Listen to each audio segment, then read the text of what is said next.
Hi students, this is Soumya and in today's video I'm going to talk about virtual memory organization. ठीक है, so virtual memory organisation को देखने के पहले आप थोड़ा सा ये ध्यान दीजिए कि ये डायग्राम कैसा है। अगर हम इस डायग्राम को समझ लेंगे तो हमें वर्चुअल मेमोरी का कंसेप्ट बहुत ही क्लियर हो जाएगा। ठीक है, तो अगर आपने इस डायग्राम को समझ लिया तो आप कई सारे क्वेश्चंस के जवाब दे पाएंगे, जैसे कि वर्चुअल एड्रेस की ज़रूरत क्या है, वर्चुअल मेमोरी की ज़रूरत क्या है, वर्चुअल मेमोरी है क्या। ठीक है, और इस पर हम कैसे काम करते हैं।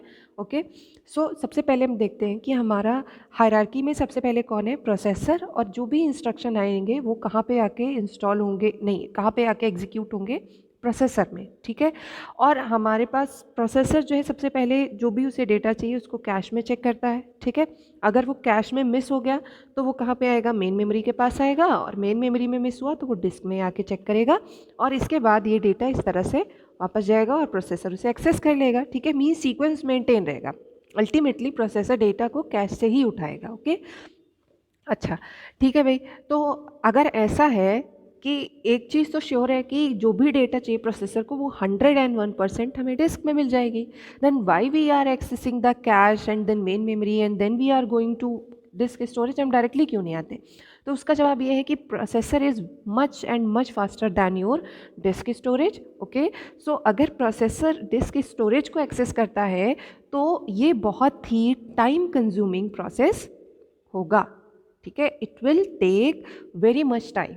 ठीक है, एंड आपका जो प्रोसेसर है इस केस में स्मूथली बिहेव नहीं कर पाएगा। ठीक है, सो दैट कि प्रोसेसर आपका स्मूथली बिहेव करे, प्रॉपर स्पीड में काम करे, ठीक है, स्पीड कॉम्प्रोमाइज़ ना हो, इसके लिए हमें हमारा जो प्रोसेसर है वो डेटा कहाँ से उठाता है, मेन मेमोरी से उठाता है। ओके, अब भाई प्रोसेसर को जो कुछ चाहिए अगर वो मेन मेमोरी से ही एक्सेस करेगा तो हमारे पास कुछ ऐसे भी प्रोग्राम्स हैं जिनकी साइज़ मेन मेमोरी से ज़्यादा है। ठीक है, और एक चीज़ होती है डिग्री ऑफ मल्टी प्रोग्रामिंग। ठीक है, मल्टी प्रोग्रामिंग, और इसका कंसेप्ट ये है कि ज़्यादा से ज़्यादा प्रोग्राम्स को मेन मेमोरी में एग्जीक्यूट होना चाहिए।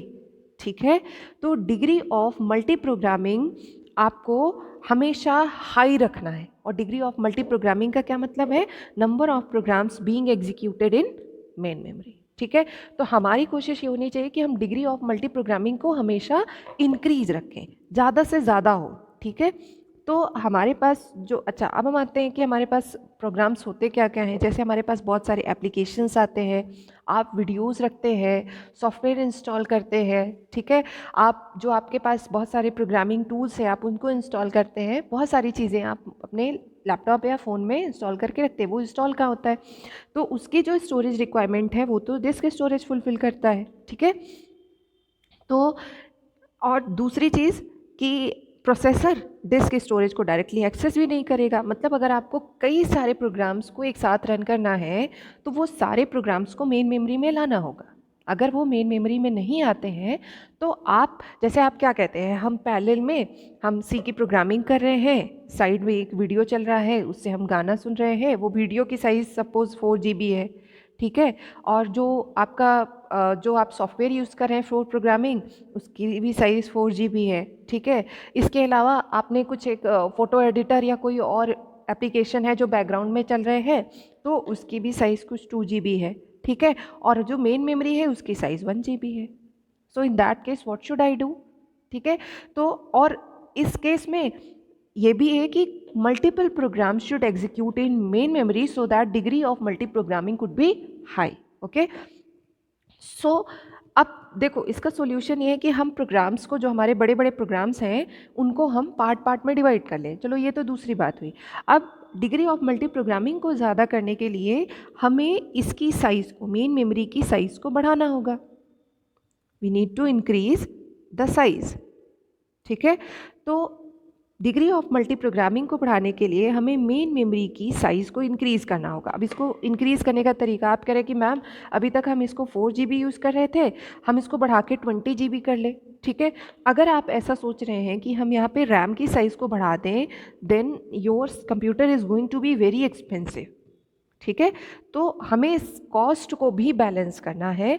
तो मेन मेमोरी की साइज़ को, पहला ऑप्शन कि आप मेन मेमोरी की साइज़ को बढ़ा लीजिए, परचेज़ कर लीजिए एक्स्ट्रा रैम। ठीक है, रैम को इंक्रीज़ कर लीजिए। दूसरा तरीका ये है कि हम कुछ स्पेस यहाँ डिस्क से उधार ले लें। ठीक है, उधार लेने का मतलब कि कुछ स्पेस जो डिस्क के पास है हम उसको as a main memory use करें। ठीक है, और इस चीज़ को हम सेट कर सकते हैं in your control panel of computer. ठीक है, सभी ने कंप्यूटर देखा होगा, कंट्रोल पैनल से आप लोग अवेयर हैं, वहाँ पे आपको ऑप्शन मिलता है कि आप कितना पोर्शन डिस्क स्टोरेज का as a virtual memory use करना चाहते हैं। ठीक है, तो हम क्या करेंगे, मेन मेमोरी की साइज़ को इंक्रीज़ करने के लिए डिस्क का कुछ पोर्शन से, हमारा जो मेन मेमोरी है वो 8 GB का है। ठीक, और हम जो है डिस्क का जो 4 GB है वो उसको हम ये मान रहे हैं कि इसको हम as a main memory use करेंगे। ठीक है, तो ये जो 4 GB है जो डिस्क का पार्ट है बट इसे हम मेन मेमोरी की तरह यूज़ कर रहे हैं, इसी 4 GB स्टोरेज को हम क्या कहते हैं, वर्चुअल मेमोरी कहते हैं। अब इसको ऐसे मत समझिएगा कि हमने डिस्क से कुछ स्टोरेज को काटा और उसको मेन मेमोरी में लगा दिया, नहीं। वर्चुअल का मतलब होता है something that does not exist. ठीक है, कुछ चीज़ जो एक्चुअल में एग्जिस्ट नहीं करती है बट हम कह रहे हैं वो है, हम वो उसे विजुलाइज कर पा रहे हैं। ठीक है, कि हम क्या कर रहे हैं, मेन मेमोरी की साइज को बढ़ाने के लिए हम डिस्क स्टोरेज के कुछ पार्ट को as a main memory use करेंगे। ठीक है, और इसके बाद ओके, सो मेन मेमोरी की तरह हम इसे यूज़ करेंगे और उसको हम कह रहे हैं कि that space is known as your virtual memory. Okay, अच्छा यहाँ तक तो ठीक है भाई, वर्चुअल मेमोरी हो गया। अच्छा, तो अब इसको एक्सेस कैसे किया जाएगा। ठीक है, तो देखो अब एक चीज़ और देख लेते हैं कि जो मेन मेमोरी है और सपोज ये जो वर्चुअल मेमोरी है, ठीक है, VM हम इसे लिख रहे हैं, डिस्क स्टोरेज के कुछ पार्ट को जो हम यूज़ कर रहे हैं उसको हम वर्चुअल मेमोरी कह रहे हैं। ये virtual memory as a main memory behave करेगा। जो आपका एक्चुअल मेन मेमोरी है और जो ये वर्चुअल मेमोरी है, ठीक है, इन दोनों के बीच में डेटा ट्रांसफ़र के लिए जो टेक्निक यूज़ की जाती है उसे हम कहते हैं DMA ट्रांसफ़र। ठीक है, जो टेक्निक फॉलो होती है DMA ट्रांसफ़र, और इन दोनों स्पेसेस के बीच में एक प्रोसेस का यूज़ किया जाता है that is swap in and swap out. इसका डिटेल्ड वीडियो मैंने एक दूसरा बनाया हुआ है वर्चुअल मेमोरी से रिलेटेड, वो आप आगे देख सकते हैं। ये है why virtual memory is required. ठीक है, so degree of multi programming को बढ़ाने के लिए we need to enhance the size of main memory, that's why we are using few part of disk storage as main memory. और जितना portion आप disk storage का मेन मेमोरी की तरह यूज़ कर रहे हैं उसी को हम क्या कह रहे हैं, वर्चुअल मेमोरी। ठीक है, ओके, सो हमारा ये जो पोर्शन है वर्चुअल मेमोरी वाला, यहाँ और मेन मेमोरी के बीच में कम्युनिकेशन कैसे होगा, data transfer using DMA transfer. DMA का फुल फॉर्म होता है डायरेक्ट मेमोरी एक्सेस। ठीक, अच्छा, अब एक चीज़ और आती है कि चलो ये हो गया कि यहाँ पर DMA ट्रांसफ़र, और ये हम कह रहे हैं कि भाई ये हम इसको मेन मेमोरी की तरह यूज़ कर रहे हैं, तो प्रोसेसर अब यहाँ से डेटा एक्सेस होगा तो कुछ तो स्पीड आपकी कॉम्प्रोमाइज़ होगी।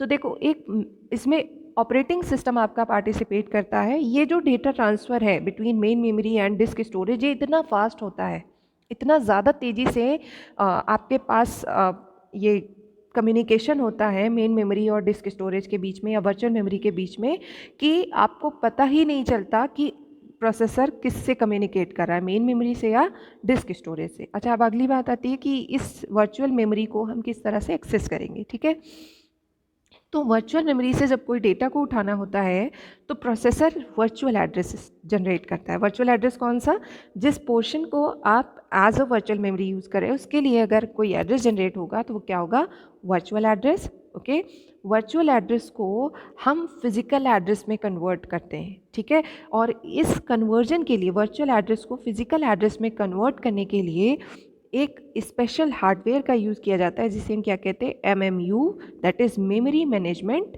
Unit, and it is written over here.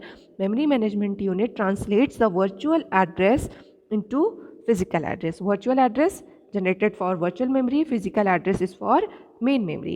And उसके बाद आपका जो प्रोसेसर है ये आपके पास वर्चुअल मेमोरी में आएगा, डेटा को मेन मेमोरी में ले जाएगा।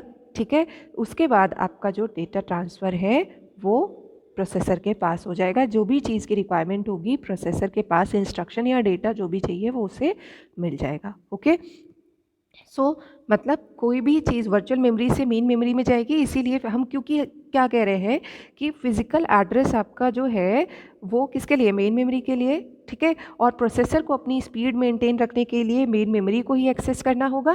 That's why we are converting this virtual address into physical address, और वर्चुअल मेमोरी से डेटा आपका मेन मेमोरी में चला जाएगा और प्रोसेसर इसको एक्सेस कर लेगा। एंड नेक्स्ट टाइम जब प्रोसेसर को कोई डेटा चाहिए होगा वर्चुअल स्पेस से ही, तो वो पहले कहाँ आएगा, यहाँ पे आएगा, कैश में देखेगा, नहीं है तो वो मेन मेमोरी के पास आएगा, अगर यहाँ पे भी नहीं है तो फिर ये यहाँ पे आएगा वर्चुअल मेमोरी के पास, and then main memory, then cache, and then again processor. Okay, तो मेरे ख्याल से मैंने वर्चुअल मेमोरी का कंसेप्ट आप लोगों को क्लियर किया होगा। अगर आपको कोई डाउट आता है या कुछ कन्फ्यूजन होती है, सो आप लोग कमेंट करके मुझसे पूछ सकते हैं। Okay, so that's all for today's video. Thank you students. अगर आपको मेरा वीडियो पसंद आए तो please do like, subscribe my channel. Thank you.